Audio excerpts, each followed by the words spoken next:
কি হচ্ছে পুষি ওটা? ওরকম থালায় রাখ।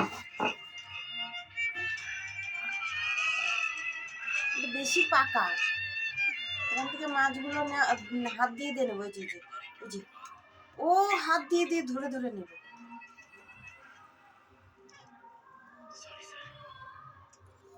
তোর কিন্তু পিঠ ভাঙবো এবারে। পাগল হয়ে গেছে বুঝছিস? টক কয় ও সবাইকে ডিঙ্কিয়ে মিঙ্কে। তুই কি হয়েছে তোর? ভাত ইয়ে করতে দে।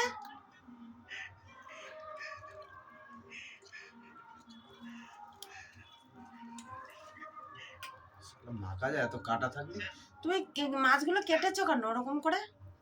বড় থাকলেই তো মাছগুলো বাছা যেত। তেলাপিয়া মাছ বড় একখানা থাকবে।